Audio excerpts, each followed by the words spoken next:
Hello, this is the RPG Pundit, the final boss of internet shitlords.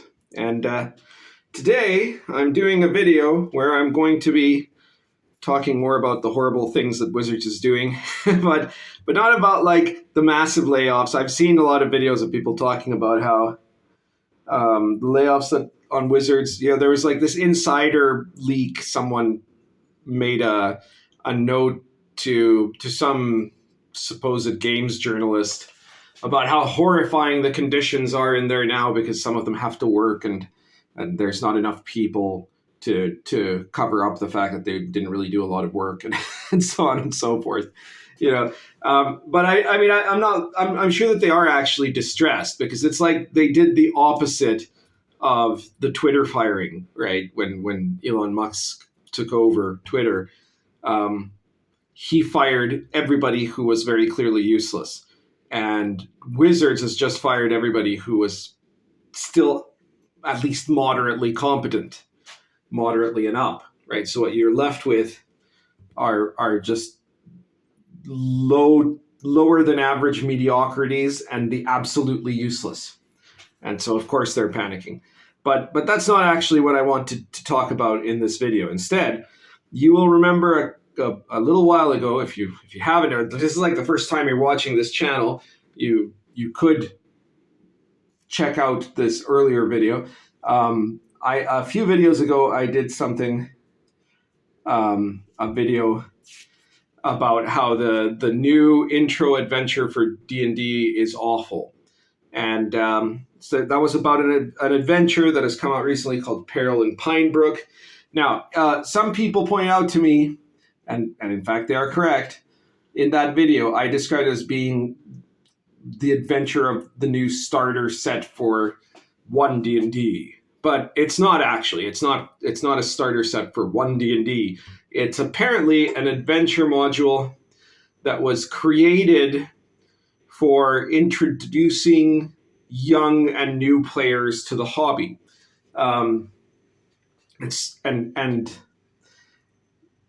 Some people were that to them, some of them, that was like a gotcha moment for us. It's just like, oh, you're making this big deal because it's an adventure where the DM is told, well, it's not good for anyone to actually die in the game. So if you see that the battle is going badly, just give your players advantage on all their rolls and give all of the orcs disadvantage. And if that's still not enough, just have a little baby dragon come flying by and kill all the orcs for the players, because that's going to be super fun.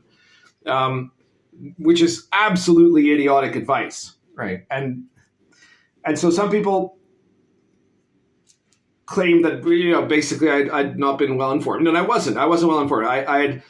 I had seen that description. That I didn't make that up. I had seen someone else say that it was from the upcoming starter set, and I didn't bother to double check because it was someone whose information is usually right. And that was my mistake, right? But in fact, other than that, nothing about what I said there is made better by the fact that this is not part of the OneDnD starter set. It's actually made far, far worse by the fact that this isn't a product that is intended for basically school children, for like beginning DMs and players. That makes it much worse. And it's still absolutely representative of the mentality and the toxic ideology that the Wizards of the Coast currently has, And now, I wasn't going to do a whole video about that, and I'm not, because instead what I have is more news, because I decided to look into a little bit more about Peril and Pinebrook. And apparently this is actually, because you can see this sort of stuff is exactly where you see what these people want. The way they want to indoctrinate the youth, their grooming policy is what they want the world to become, right? And so you can see exactly how they're going to move towards, what they're going to move towards in OneDnD, based on looking at what they've written here. And what I've discovered is that Peril and Pinebrook It's the first time, that I suspect not the last, in which Wizards of the Coast has now redone Rule 0. So Rule 0, for those who don't know, it's actually, originally it's not a real, it didn't originally start as a real rule. It started as a fundamental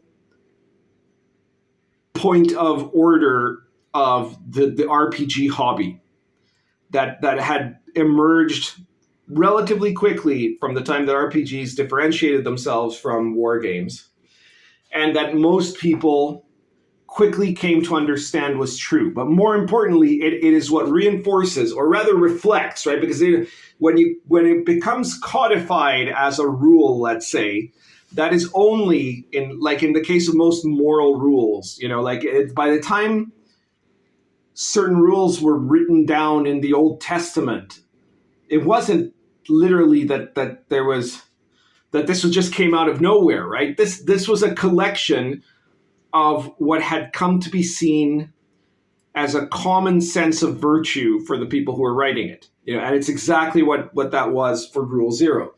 And so Rule 0, in short, basically says that if the DM feels that a set of the rules in the rule book are not right for the campaign he is running, then he has the authority to change it. Okay? So that creates a clear hierarchy of authority at the table. The maximum authority is not the rules, it is the DM. The DM is on top, then the rules, then the players. Okay? And that's very important, because that is something that explains the role of the DM as the world creator. And it makes clear, it's not perfect, right? Because there should also be something that makes it clear that the DM is not supposed to be a storyteller, right?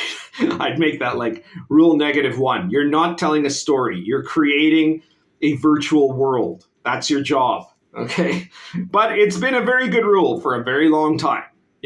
That's the way it should be presented if you're going to present it explicitly, right? Implicitly, it's what almost everyone does in the hobby. Almost everyone, all the time, right?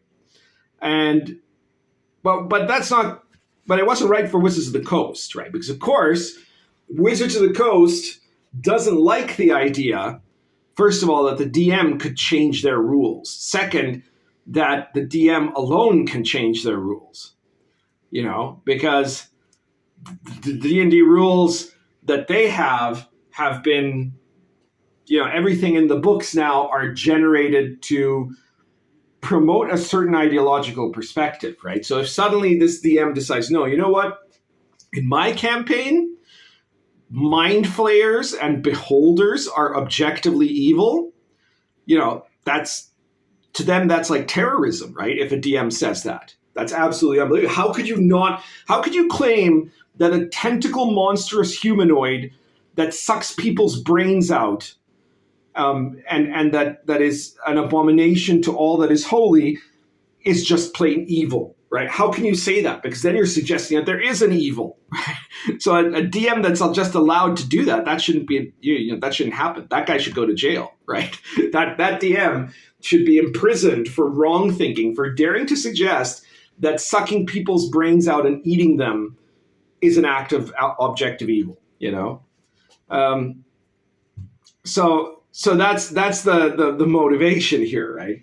And at the same time, they want to present this idea of anti-hierarchy, because to them, all hierarchy fundamentally is oppressive, right? There's no question that if there's a hierarchy, it's a form of oppression. And it's probably a form of white supremacy, even if your DM is like Black or Asian or whatever. It doesn't matter. The DM at that moment is a white supremacist because he has power over you, right? And that means that is an unfair situation. The players are the colonized, and the DM is the colonizer, right? Who is trying to impose terror on you by inviting you to his house to come and play a game, right? And this is actually like an unbearable situation, right? The DMs should have to pay reparations to players for having run a game for them. Yeah. Speaking of which, I'm doing this damn video here when what I should be doing right now is playing in my World of the Last Sun campaign. Today is our usual playing day, but we've got too many players who are out of the country at the moment, and so we are missing today's session, which is terrible. My World of the Last Sun campaign has been going for 11 years. It's been amazing, and the setting is really fun, and the material in it. So if you haven't checked out World of the Last Sun or the Gonzo Fantasy Companion, which is a supplemental, like World of the Last Sun has all the setting stuff, and then the Gonzo Fantasy Companions has all the mechanical random generators and new rules and optional rules and stuff like that, and items and some monsters and curses and things that you can just plug and play into your game. So be sure to check those out. And while you're at it, check out Heroes and Villains of the Silk Road and Wilderlands for random wilderness encounters for Sword and Caravan, which are both supplements for Sword and Caravan. And Wilderlands, you pretty much, if you have Sword and Caravans, you'll probably find Wilderlands useful, and it's small and cheap. And Heroes and Villains of the Silk Road is I think the closest any of my games have gotten to being like a book of historical chronicles. And so you get a larger timeline in there and detailed biographies of I think it's like 75 of the major NPCs of the Silk Road, where you can learn all kinds of interesting fact. And of course it's got all their stats, and it's got the Song Dynasty weapons in there and the assassin class. It's the only place you will ever find the assassin class for Lion and Dragon. So there you go. So be sure to check those out. So how has Wizards changed Rule 0? Some of you by now have been trying to guess. Maybe some of you have cheated and Googled. So as I said, the original Rule 0, basically what it said is if the DM doesn't like one of the way the rules are set up in the basic version of the game, he can change any of those rules for his campaign. Okay, that's more or less, right? Because again, this is never like a hard and fast structure. But what they put in Peril and Pinebrook is completely different. And I'm going to read it verbatim, right? Rule 0, have fun. It's fine if everyone agrees to change the rules, as long as doing so makes the game more fun for everybody. Okay? That's how they've changed it. So what they've done is they've basically Antifa'd Rule 0, where they have changed it from the DM changing rules in order to make the rules fit the campaign, the genre, the setting that he has created, right? So this is like the DM is doing a particular version of 5e. He doesn't want to have, or any D&D edition, he doesn't want to have, let's go with something really super basic, right? For whatever reason, in his world, it would make no sense for there to be kobolds. Okay, so there's no kobolds, and that's it.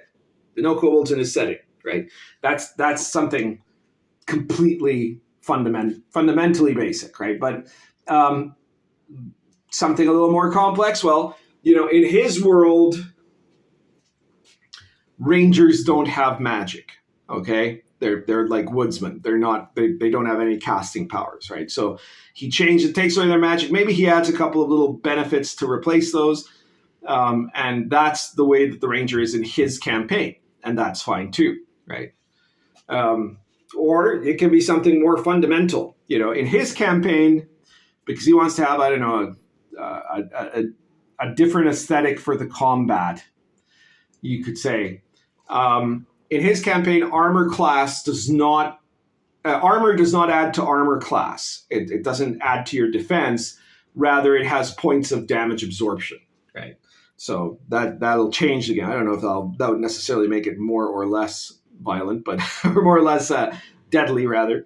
Or he could say, well, you only get you get less. Everybody gets less hit points, right? He reduces the hit point dice, or he makes it so you only get a full hit die every 4 levels or something like that. because he wants it to be a deadlier game, right? All of those are things that a DM could do under the old Rule Zero. The new Rule Zero is completely different, and instead, it takes away all the power from the DM. It says basically the DM cannot change the rules because he thinks it's right. He needs a consensus, right? This is this idea, this anti-democratic idea of consensus decision-making, which always, the way that communists sell this is by saying, well, how can you possibly object? Everybody has to agree. Everyone has to agree. And how could that not be better than democracy, right? Because in democracy, all you need is like half plus one to agree, right? In autocracy, you just need one person to decide. But in consensus models, everyone has to agree. Except that here's what really happens, okay? So yes, in an autocracy, which the world of a D&D game is, because the DM is the guy that is creating it, that one guy decides, he's the final arbiter of everything, okay? And furthermore, though, that is a part of the game that is essential for the role-playing experience. Because if your characters are participating in controlling the world, in editing the world, in deciding what the world's rules are, it diminishes their ability to see it as a real virtual world and therefore to immerse, right? But let's say even if aside from that, right, what really happens in consensus is not that everybody agrees. It's never that. Trust me on this, right? Because in a democracy, what you get is everybody talks, you debate, then everyone votes, and 50% plus one wins, right? Most of the time, in most versions of democracy. Maybe sometimes even you just need a plurality if there's more than two choices, right? And what that does is that the most people possible who are in agreement with the principle are the ones who get that to turn out their way, right? In consensus, what happens is that since everyone must agree, this turns into an element of the group dynamic. And what it causes is that the people that are less dedicated to the subject are going to very quickly turn off and are going to stop resisting. And then it comes down to discussion among the people that are actually the interested parties. And what it'll typically mean is that the most radical person, the person who is the biggest activist, and the person who is the loudest mouth is going to end up getting their way because they can just filibuster all through it and just keep refusing to compromise in any way. So it encourages you to refuse to compromise. The person who refuses to compromise and keeps insisting and keeps demanding gets their way because you can't agree until you have a full consensus, right? And that's what they're trying to create here. But further, what they're trying to do is to say, the purpose is just to have fun, right, in the moment, right? Well, that's actually, having fun is very important in RPGs, but having a fun where everybody collectively re-edits that fun on a consistent basis, what it does, it destroys the much deeper experience of what an RPG is supposed to give you. Because the ultimate fun of the RPG is if you can immerse into your character. And if you, instead as a player, are editing the world, are going around making up the rules as you're then playing, it becomes senseless. It's the baby dragon problem all over again, right? Like fundamentally, if you go into every fight knowing that if you have any chance of losing that fight, the DM's just going to have a baby dragon swoop by and kill all of the bad guys, and then you can keep going in the adventure, it means that the combats mean nothing. It means the world isn't real, right? The adventure should then turn into the player characters having a Matrix-like realization that their world is a complete sham, right? That this happens all the time, and that literally they can't die, right? So that they'll then have to seek out the malevolent architect that has trapped them in this nightmare fantasy, right? In this false reality, and slay him, right? So this is like, it's just ridiculous, right? You're creating a game where there's no point to play. It's like goddamn Candyland, right? It doesn't matter. It just keeps going until everybody's won and nobody ever has a chance of losing or whatever. So it's a stupid concept. the player characters are the ones that interact with the world, and the player, his job is to influence the world through his character, not through any other means, so that eventually his character starts to take on a life of its own and he experiences the immersion of that character. If you have everybody deciding at different moments, no, I don't like this rule, let's change it, and then have a big consensus debate, and everybody has to snap their fingers, when the person with the talking stick has made a good point, because you can't clap because that could be, triggering to some people. Or maybe you just have to do jazz hands, right? Jazz hands. So, this is what they're trying to do, right? This is child grooming. This is essentially what they're doing. And this is the thing. Peril and Pinebrook is even more dangerous than it would have been in the starter set, because it is specifically the adventure that they have targeted for a program of D&D in schools. I just went to their site. They have this idiotic looking video, right, of these school kids playing D&D. More than half of them, I don't know, it's got to be probably in Seattle, so I guess it makes sense. More than half of them have been forced into masks, by their ultra liberal, disgusting parents. They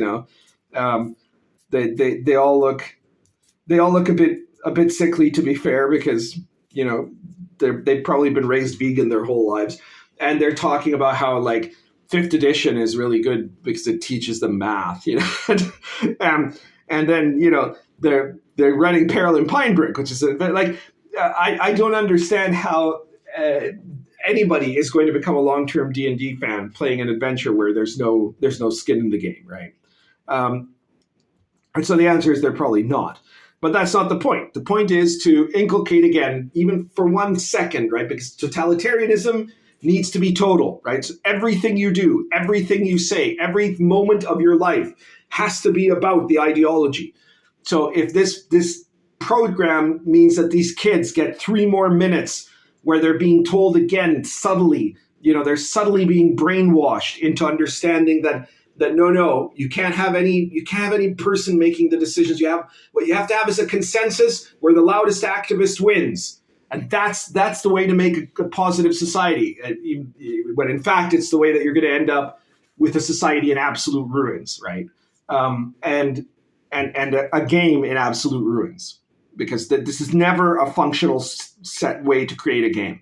It might be some kind of functional way to create a really bad story, but that's not what RPGs are for, So they are literally, one of my playlists here is they're teaching you to play D&D wrong on purpose, right? They are literally teaching these kids how to play D&D wrong on purpose, okay? Which makes it absolutely despicable.